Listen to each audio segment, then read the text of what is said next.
to turn it over to our Synod Secretary, Julie Wilson, who will do a welcome and quick overview.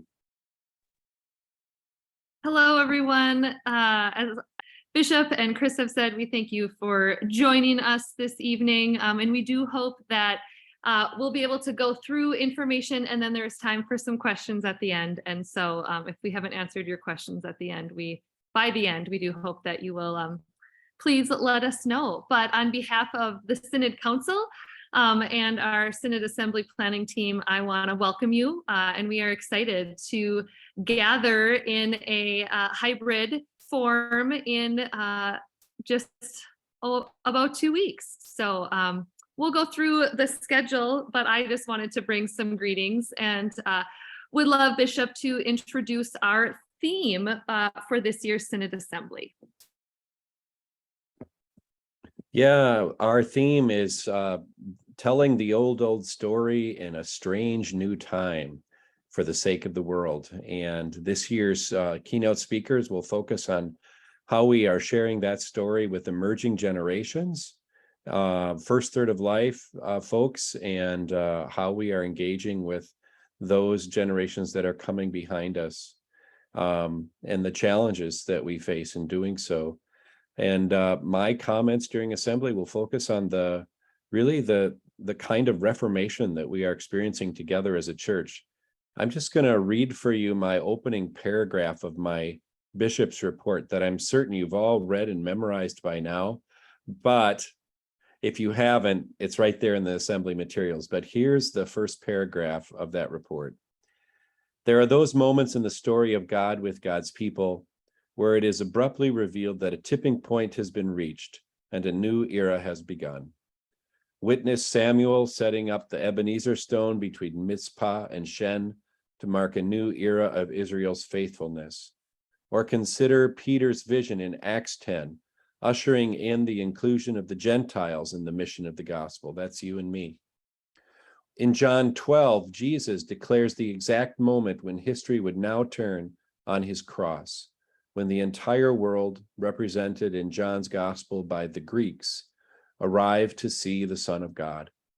In each instance, there were portents that a turn was coming, but then there was that crystallizing moment when it became clear that it had arrived, when the labor pains for what had been struggling to be born were suddenly 5 minutes apart. I will go out on a limb and say that in years hence, we will look back on 2023 as the year when such a tipping point was reached for the churches of the Evangelical Lutheran Church in America in northwestern Minnesota. And just like those biblical tipping points, I believe that this is something that God is doing. We are definitely in a strange new time as a church. It's something that we've seen coming for years and wondered when it would arrive, but I believe it has arrived for us. We have to find new ways of being church together in order for us to continue to be faithful to our witness to the gospel. I think it was in 2008 that the prolific author Phyllis Tickle wrote a book called The Great Emergence, in which she talked about this very time of almost a new reformation for the church. And certainly we've seen upheavals in our world with the pandemic and ongoing political strife in not just our nation, but many nations, and with the many changes that it brought upon the church. You'll hear way more about that, and you can read more about it in my report. But I want to share with you some verses from Scripture that are very familiar, that are tailor-made for God's people when they face these kinds of seismic changes that we are going through together as a church. From Psalm 46. God is our refuge and strength, our very present help in trouble. Therefore, we will not fear, though the earth give way and the mountains fall into the heart of the sea, though waters roar and foam and the mountains shake with their surging. The Almighty is with us. The God of Jacob is our fortress. We'll be exploring that and much more in about 2 weeks at our Synod Assembly. Great, Julie. thank you. I would love to just walk through what the day is going to look like. And so hopefully you all have registered for one of our 4 sites. And so you will arrive there for registration. Registration opens at 8:30, and there will be coffee and fellowship for you there. And then we're going to kick off the assembly with worship. And worship will be really fun because we are going to be gathered. We're going to join in worship together remotely from the 4 different sites. And then when it comes time for communion, we will pause and we'll do communion live in your site, wherever you are gathered. And so we'll have a wonderful time for worship, and then we're going to get into the business part of our meeting. So we will go through some of those pieces, but after worship for the morning, we'll take a break for lunch, and then there will be more business, and we're hoping to be done around 4:30. So what you need to know is that you need to arrive at your site that you have registered for. And if you have been to a Synod assembly in the last few years, we've done the online voting, and you don't need to worry about that this year. We will have all of your voting materials for you, so you can do that live in person. We'll have pages there keeping track of all that. So show up to your site, and we will take care of you from there. Yeah, a couple of highlights. One thing, some of you who registered for Fergus Falls, the registration gremlins decided to move you to Moorhead. And I'm sorry about that. And if I sent an email out on Friday that says like where I have you in my spreadsheet, and if it's wrong, let me know, because my computer gremlin decided that it was tired on Friday afternoon and it wanted more of you with me in Moorhead than to be in Fergus Falls. But I want you to be where it's most convenient for you. So one, I'm sorry about that. And I've been getting emails and I've been switching that around. So please make sure that if you received an email from me, I'm Chris Dernier, and I get to be the director of events, communication and youth ministry for our Synod. And so I get to be the manager for Synod Assembly, and Deacon Julie Wilson is our Synod Assembly chair. And so we are happy that you are here and spending time with us to make Synod Assembly go even more smoothly. A couple of other things. We will have coffee and goodies during that registration time for fellowship. We will have our meals catered. Our lunch will be catered. And if you have indicated a dietary need or an accessibility need, we will tend to those to the best of our abilities. There will be Synod staff at each of the locations, as well as Synod Council and conference deans. We will be receiving an offering during worship, and that offering will be going towards our spring appeal. Our spring appeal is part of that. Half of it will go towards our work with our companion synod, the Andhra Evangelical Lutheran Church of India, where people from our synod, including Bishop Bill, will be going to India in next January to work on our relationship and our companion. So some of the funds will go towards that relationship and that work done there in India. And the other half of the money raised from the Spring Appeal will go towards green grants, money that churches can apply for to help make their buildings or their activities more eco-friendly. So that will be one thing to help you be prepared. And I put on our draft agenda, walk you through the website a little bit later, but I think it's just going to be a little bit more helpful if I do that now. So, we sent out a packet of information to each congregation, just one packet to each congregation, with most of the business. So this is our Synod's website, www.nwmnsynod.org. If you scroll down a smidge, you'll find, click here for Synod Assembly information. That will bring you here. Hopefully you've already registered. I recognize a lot of your names. And in here, you will find, I tried to lay it out the easiest way possible. So we have our business items, the reports, you'll find Bishop Bill's there, and the staff and partners. And then here is some Robert's rules, things to help with how the business will happen. Here's a handbook that we put together with some important information.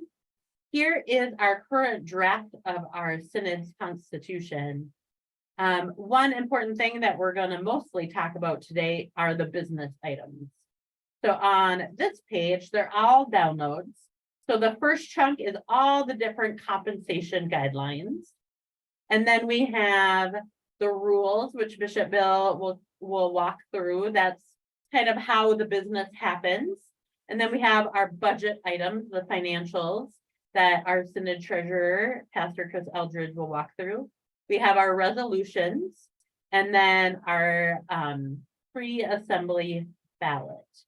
So you can find all of this if you go to our homepage and then click on that Synod Assembly information, and it's all laid out there.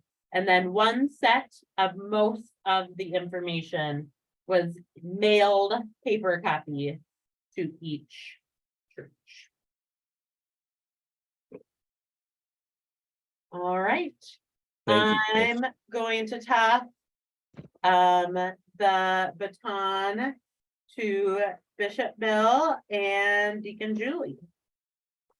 Thank you, Chris.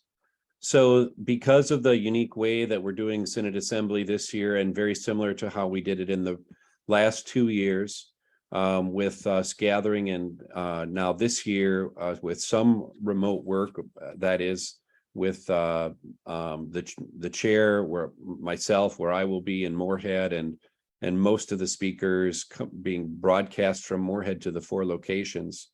And because of the fact that we are accomplishing all of our business in one day, once again, our rules reflect the need for us to require that any substantive germane motions, i.e. motions to amend resolutions or motions to make substantive changes, should be made in advance by Wednesday, by noon of Wednesday before assembly.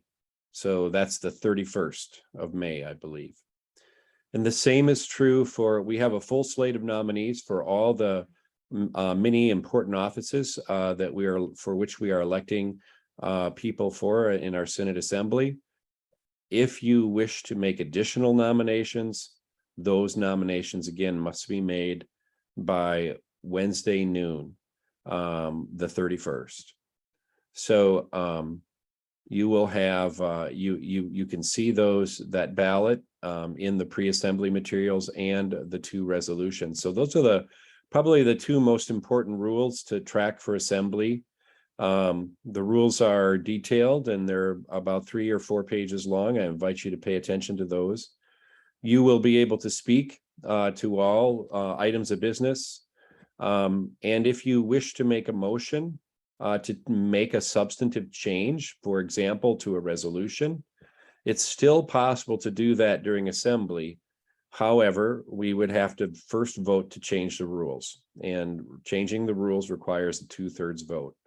Not at all uncommon for that to happen at Synod assemblies, and certainly not impossible, but just be aware, and this is why these pre-meetings are so important, that you take a look at, we only have 2 resolutions, so take a look at those. And if you really feel strongly that you'd like to propose an amendment, do so by noon on Wednesday, and it'll be entered into business. Otherwise, will still be possible to do so during assembly. It's just that you will have to we'll have to proceed by changing the rules of the assembly in order for that to happen. So best if you can do it ahead of time. Voting will happen with the good old-fashioned green and red cards. And if we do have to go to paper ballots, we'll be prepared to do that. I think it unlikely, but we are prepared in the unlikely eventuality that we need to do so. There'll be a dedicated device at each site for people who wish to speak. You will obtain the floor well, I'm going to turn it over to Julie to talk a little bit about how to do that. Yeah. So as Bishop Bill was just mentioning, if you would like to speak to the floor, because we're at the 4 sites, we're going to call that iPad the hub.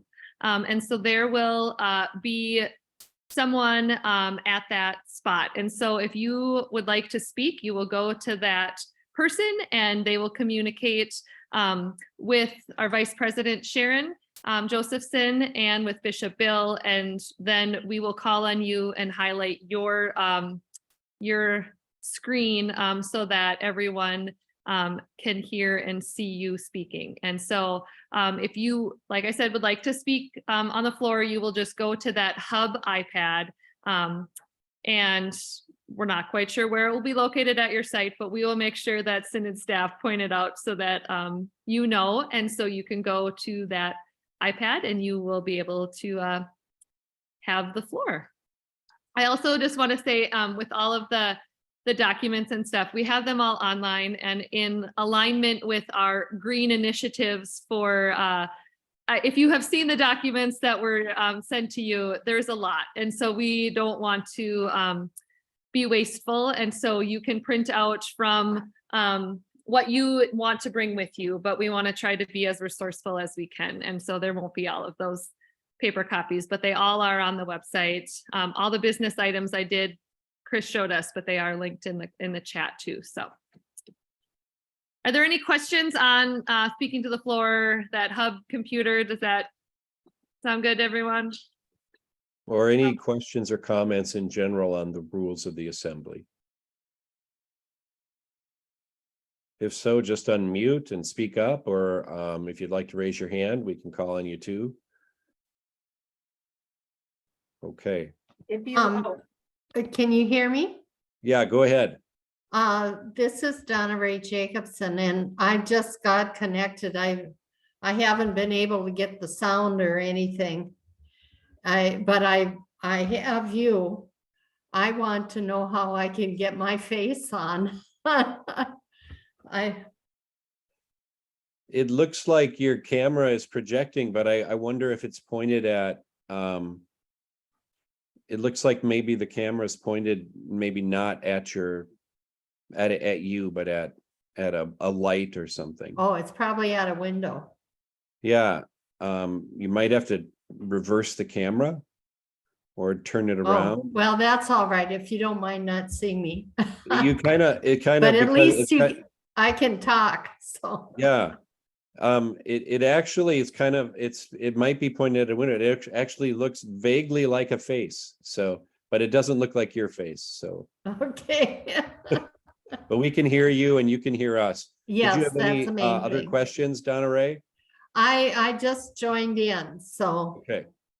Well, we were just talking about the rules, and the big ones are you have to, if you want to make a substantive change or an amendment to a motion, or if you would like to offer new nominations for any of the offices, you have to do so by Wednesday at noon, Wednesday, May 31st. And Chris, so that's not this Wednesday, but a week from this Wednesday. okay, thank you. Chris, what's the email address that people send those to? Yes, it's a special email address. It's NWMN assembly, ASSEMBLY @gmail.com. NWMN assembly @gmail.com. If you open up the rules on the website, it will be all of the rules that are unique to us being at 4 sites are highlighted in yellow. And Bishop Bill, I saw that Bruce Felseth looked like he raised his hand. Did you, Bruce? Do you have something to say? No, you okay. I didn't want to. Okay. Perfect. All right. Thank you. If there are no questions about rules, and we can go backwards too, if something occurs to you that, don't worry, just chime in at any time. It's an informal meeting tonight. And I feel like we're going to be able to be done in plenty of time for you to still get out and enjoy a little bit of the remainder of this beautiful day. So, but let's move on to the major items of business before the assembly. Pastor Chris Eldridge is our treasurer. He will comment on the budget. Of course, we'll be passing a budget. I will just comment on one item in the budget that I'm sure he'll reference as well, but that is one major change which you will see if you look at the budget closely, which is a major change in our partnership support of Luther Seminary. We typically give it's based on a percentage of mission support, which are the dollars that your congregation sends on for our shared mission as a whole church. But that percentage comes out to about $60,000+ a year, sometimes up to $65,000.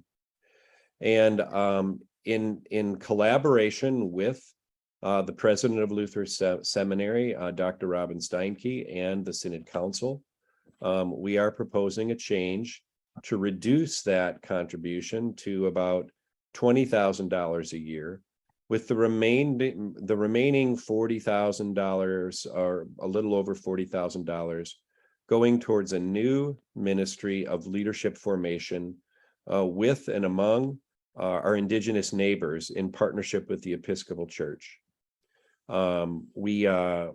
This was done with lots of collaboration and thought with our Episcopal partners and our indigenous siblings, especially on the White Earth Reservation, and with Dr. Steinke at Luther Seminary. She's actually supportive of this change. And we will be exploring other ways that we can be in deeper partnership with Luther Seminary as well. She will be present at our assembly, and she will speak to you about Luther and the important mission that they have to educate future leaders of our church, and also about this change that we are proposing. So you'll see that in the budget. That's the big change. And then two other items of business that are larger items of business, or three actually. We'll have synod elections, and we will be electing vacancies and expiring people, new people to expiring terms on our synod council. We have a significant slate of folks coming into the discipline committee, as well as the consultation committee. So some important elections, and you can take a look at the nominees there. We have a full slate of folks for each of those offices. And then there are two resolutions before us. One resolution is a pretty, I would say, typical item of business each year, and that is the proposed changes to the compensation guidelines for rostered ministers, synod authorized ministers, and professional lay staff. And there are two major substantive changes. You can read them if you want to. They're long and lengthy, and there's multiple documents there. But the two substantive changes that were established by the task force were to propose an increase of 4%. You know, it was hard to, we are in this inflationary environment.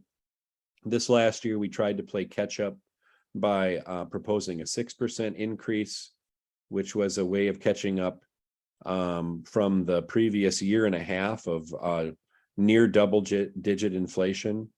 And we don't know where inflation is going to be in the coming months, but the thinking of the task force was that 4% was a pretty good guess of where we might be around the end of this year.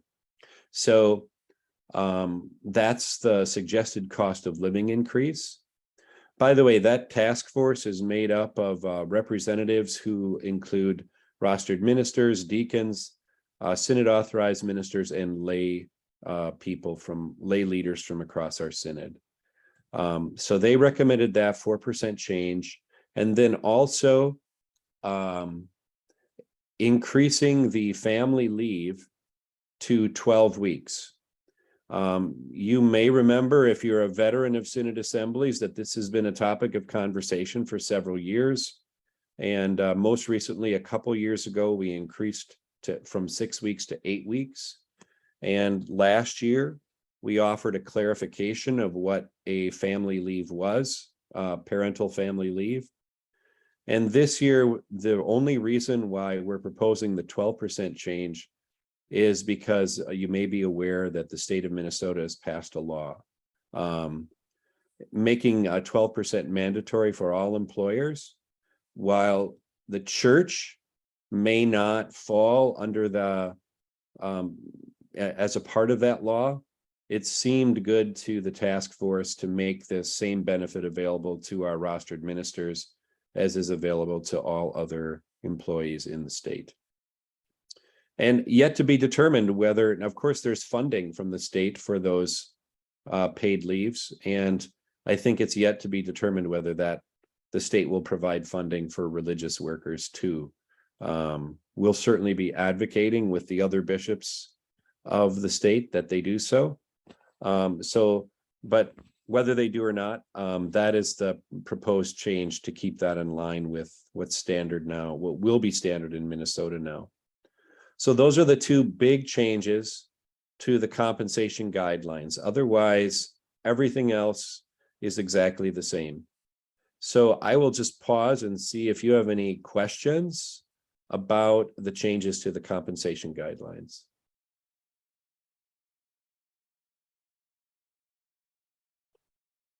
Not seeing anybody rushing to the mute button. I will proceed. Oh, go ahead. This is Donna Ray again. I'm wondering about, you said increasing family leave to 12 weeks. Is that correct? Correct. And then you said something about 12%. No, not, if I did, I misspoke. I apologize. 12 weeks. 12 Okay. weeks. Thank you. Yeah, so the proposed cost of living adjustment will be 4%. And that's based on anybody's guess of where we'll be at with inflation come year end. It's an optimistic hope that we'll be at around 4% instead of our current, 5 or 6%. Does that make sense? Okay.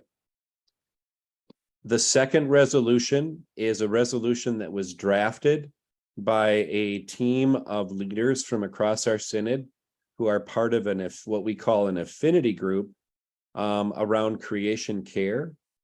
And it is a resolution that has to do with care of creation, and it encourages, it does not require, because we're not able to require in our polity, but it encourages congregations to undertake projects that can make their facilities more energy efficient and more sustainable in caring for our creation, and encourages engagement in those kinds of activities that are intended to mitigate the effects of climate change, and also to continue to care for creation. It was approved by, it was written by that group, and it was based on a resolution that has been passed in many other synods, most recently the Northeastern Minnesota Synod, so our neighbors just to the east. And it was approved by, and it's brought forward by by Conference 8, which is the Alexandria Conference. At their conference assembly, they are the ones who voted on it to bring it forward. So you will be seeing that resolution, and I really encourage you especially to read that one, because I do think it will receive quite a bit of discussion. And I would not be surprised if there are some of you who have some things that you would propose we change or that you may want to address. And just remember that if you have a proposed change, you want to do that by March 31st at noon. May 31st. Yeah. May 31st at noon. So questions about these business items that are coming before you?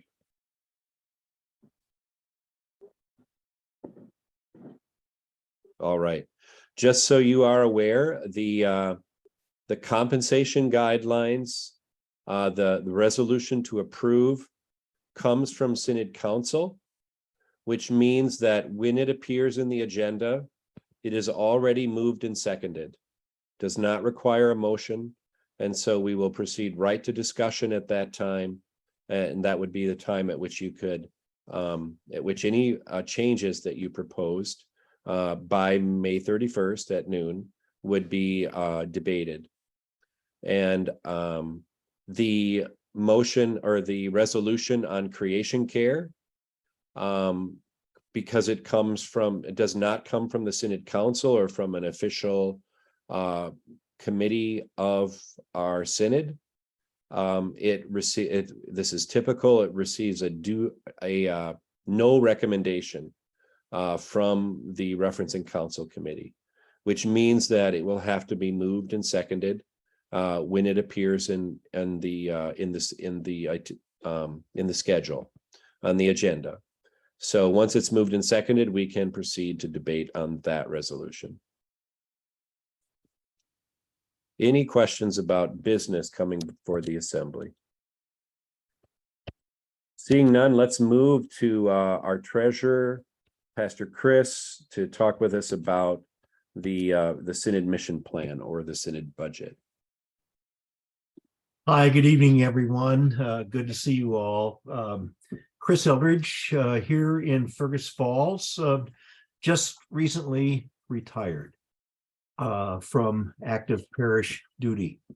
So I thought what would be helpful a little bit would be to just show you the documents, the financial documents that we have, in the sense of where they are and what you can find in them, and just kind of do a little bit of an overview of them, so that you know what is where, and then we can proceed with questions and so forth if we have. I also put on the chat line my email address and my cell phone. So if you have questions between now and the assembly, please feel free to send me a note or to give me a call. We deal in a lot of numbers, and they can be a little difficult to sort through at some points in time. But that being said, we're not going to talk a lot about numbers tonight, but where you can find the information and then go from there. Okay.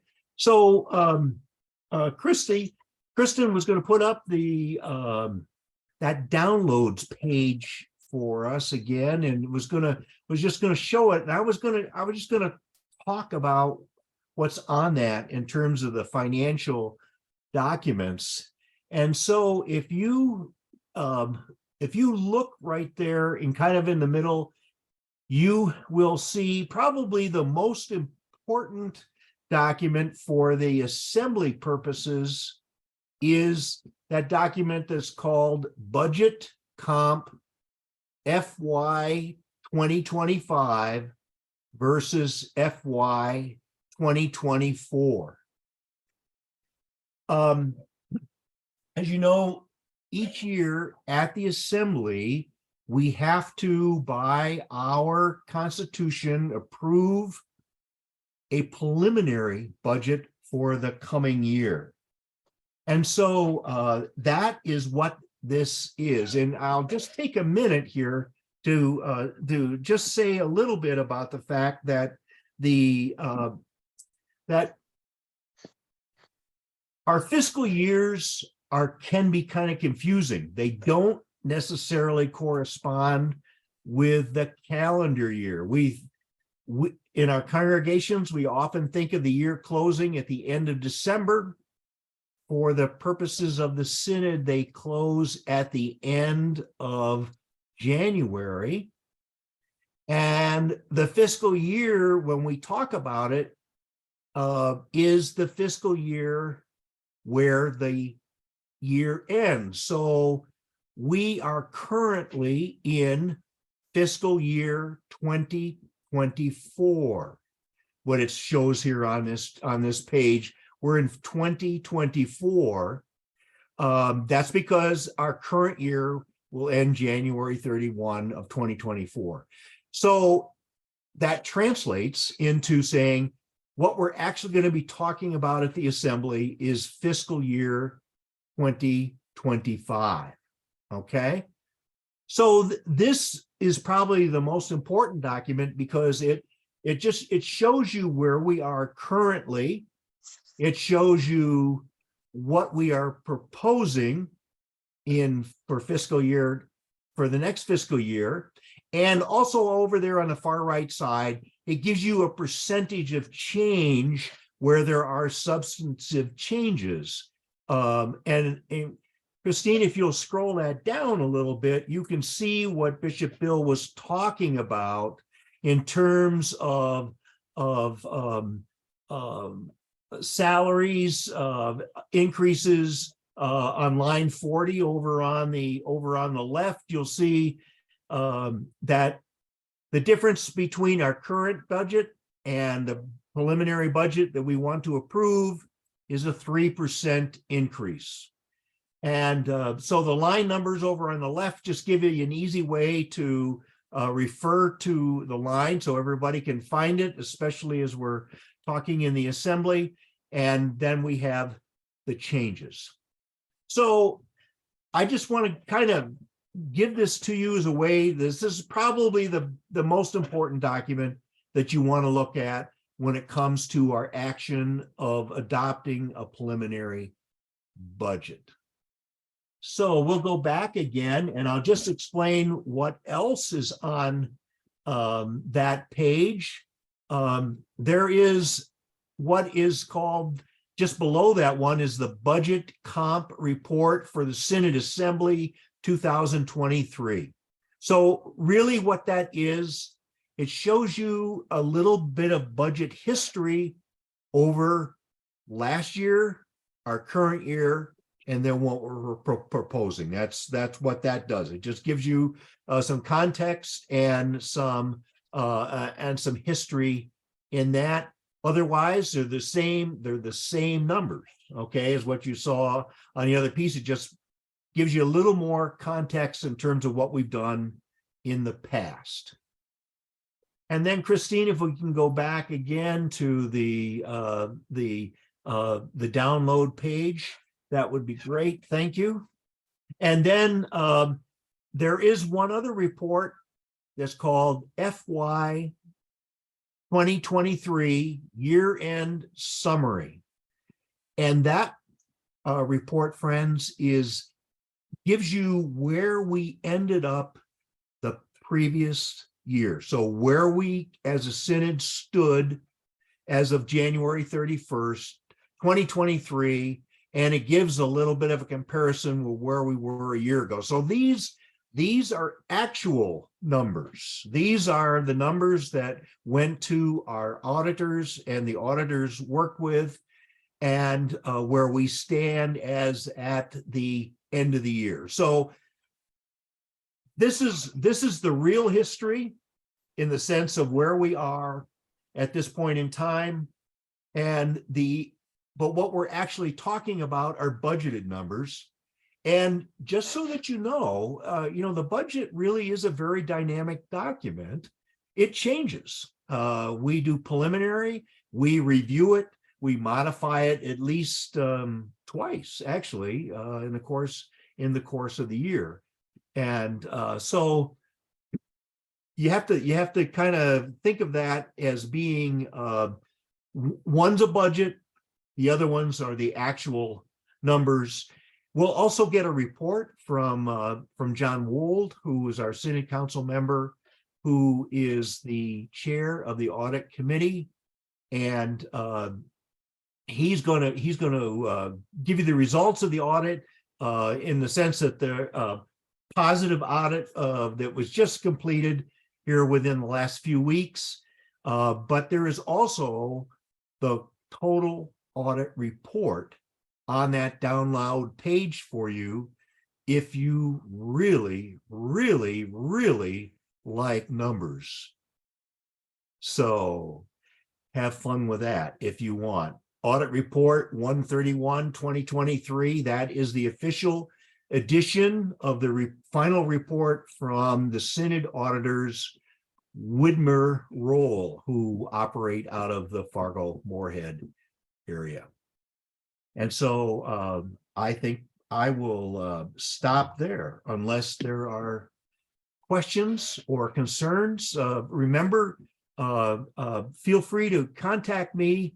The information is in the chat bar there, phone number, email, and we'll also do some highlighting at the assembly as well, of where we really are. But I'll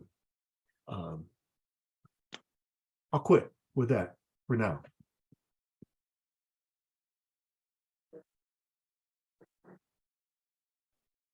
Thank you, Pastor Chris.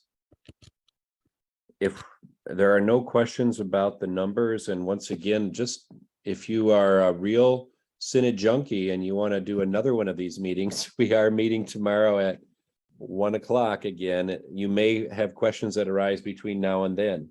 Don't hesitate to come back and ask your question, or you can send us an email. I know Chris has included his email. And I know that you all know how to reach me because my inbox is the proof of that. So don't hesitate to reach out if you have questions.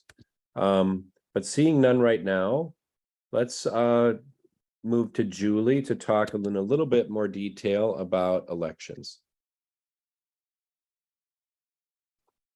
Yes, the election info is included in that business stuff. As Bishop Bill said, all of the spots are filled, but that includes the Synod Council and some other really important spots. And so we would love for you to take a look at that, but that will be something that we will vote on. And I think for Synod Council bios are up, Chris, or they're going to be soon? Soon this week. Yes, I know. Yeah. And it's not on Chris, it's wrangling all the cats to get their bios to you. Yeah. So, but that will also help for you to get to know some of the people. But we're just going to keep directing you to that business page where you will find all of the elections that we will be voting on. And there will be a more final ballot after that May 31st deadline. So June 1st, there'll be a more solid ballot, right, Bishop Bill? Because there could be someone from the floor, but you have to do a lot of things to make that happen. So yeah. That's correct. Once again, same procedure. If you have someone in addition to the current slate of nominees that you would like to nominate, best to do that. And you have the best chance of actually having that nomination take effect if you do so by noon on Wednesday, the 31st. But if you do not, then there's still one more chance to nominate from the floor. Again, we would just have to back up and propose a change to the rules of the assembly in order for us to do that at that time.